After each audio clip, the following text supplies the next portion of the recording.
You did a murder for what? I'm anonymous. Not a brand, not a politician, not a cable news mouthpiece. Just a mask that stands for a simple idea: when power lies, when institutions abuse people, when the state decides some lives don't matter. We document it, we amplify it, and we refuse to look away. And right now all hell breaks loose as Trump's ICE kills a U.S. citizen in Minnesota in broad daylight in South Minneapolis, with cameras rolling, and with the Trump administration already racing to spin the story into the usual "they forced our hand" excuse. Here's what's blowing up on the ground. Reports came in fast that a 37-year-old woman, an American citizen, was shot and killed during a federal immigration operation in South Minneapolis at East 34th Street and Portland Avenue. People on scene said it was chaos immediately. Crowds formed. Anger poured into the streets. Protests started spreading, not just in that neighborhood, but across the state as people realized what had just happened. Early on, her name wasn't being shared publicly, and that's how these stories often start: confusion. Sirens, crowds yelling, and officials hiding behind were gathering information. But as reporting developed, outlets identified her as Renee Nicole Macklin Good, 37 years old, a mom with a young child, with family describing her as a writer and a poet and a wife. An actual human being, not a talking point. Now let's talk about what witnesses and video show, because video matters when the people in charge immediately start lying. Multiple videos posted from different angles show federal agents converging on an SUV stopped in the street, shouting commands, grabbing at the door handle, and the vehicle beginning to move. You can't see every detail inside the car, and I'm not going to pretend you can, but you can see enough to understand why Minneapolis officials and eyewitnesses are calling the federal narrative garbage. People on the ground say her vehicle had been blocking parts of the operation, an ICE invasion as many residents described it, because the Trump administration had rolled in heavy. We're talking about a major surge of federal immigration enforcement in the Twin Cities. Local leaders cited more than 2,000 federal officers deployed in the area as part of this crackdown. Residents say the driver was told basically move, get out of here.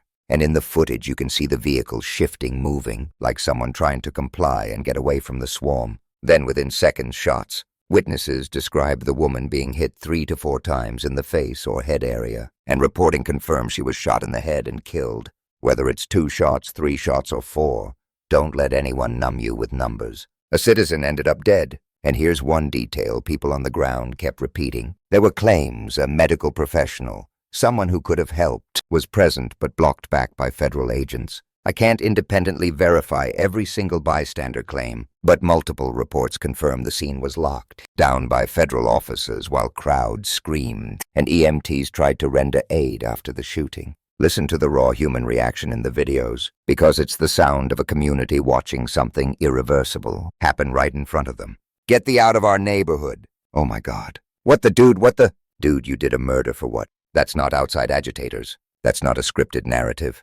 That's shock.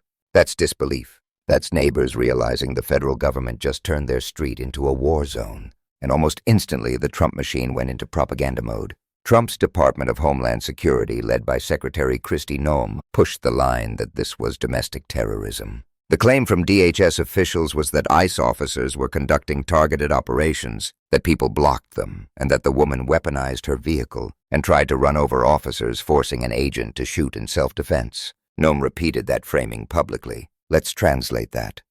The administration wants you to hear the word terrorism, so you stop asking basic questions. They want that label to do the thinking for you. They want you to skip right over the part where a U.S. citizen is dead in the street after an ICE operation in a major American city, and Minneapolis Mayor Jacob Frey wasn't having it. Frey went in front of cameras and delivered a message straight to ICE. Get thee out of Minneapolis. Not please coordinate better, not we'd like to review procedures. Get out. Because in his words, the federal presence was causing chaos, distrust, and ripping families apart, and now quite literally killing people. Then he went further after reviewing video, the self-defense story. Frey called it bullshit. He said what happened was an agent recklessly using power, and it ended with someone dead.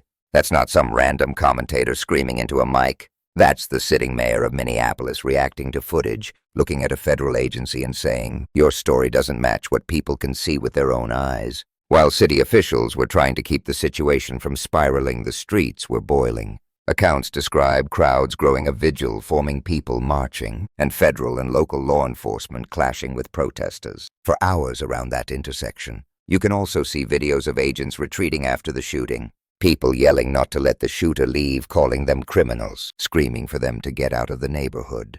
You can see a masked agent walking away as people chant shame, shame, shame. Whether the specific individual in that clip is the shooter is something investigators will determine. But the bigger point is undeniable. The public immediately saw this as an abuse of force, not a justified act. Senator Tina Smith weighed in as the situation was unfolding, saying a U.S. citizen had apparently been shot by ICE, that she was gathering information and that the situation on the ground was volatile, telling people to stay safe. Governor Tim Walz called the killing predictable and avoidable, urged protests to remain peaceful, and said the state was prepared to deploy the National Guard if necessary. Translation: Minnesota leadership saw exactly where Trump's escalation could lead, and now they're trying to keep the Trump administration from turning Minneapolis into the next made-for-TV crackdown. And that brings us to the core of this story. This didn't happen in a vacuum. This happened in the context of a Trump administration strategy that treats ICE like a domestic occupying force, flooding cities with federal agents, running militarized operations in residential neighborhoods, and then acting shocked when it ends in blood. Trump himself jumped in online to defend ICE and echo accusations against the woman, because of course he did. That's the pattern: escalate, provoke, then blame the public for the panic you created. So here's the question for every person watching. If a U.S. citizen can end up dead at the hands of immigration enforcement during a targeted operation, after being ordered to move, with video that local leaders say contradicts the federal spin, what exactly do you think nothing to fear means when DHS says it? Because DHS did say it, that citizens and people here legally have nothing to fear. And yet Minneapolis is standing over the body of a citizen.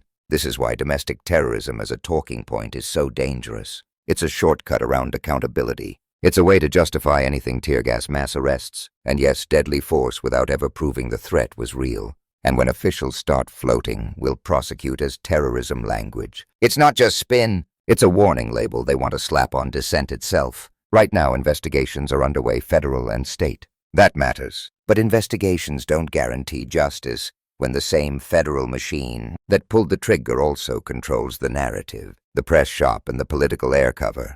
So don't let this fade into the scroll. If you're watching this, do something.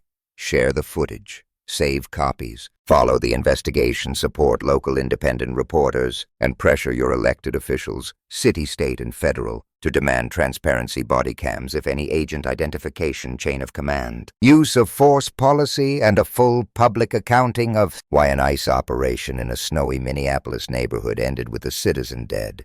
And if you don't live in Minnesota, don't pretend it can't happen where you are, because Trump's playbook is to export chaos, then call the backlash terrorism. We are anonymous. We do not forget. We do not look away. And if you want accountability, you can't just be angry. You have to be loud, organized, and relentless.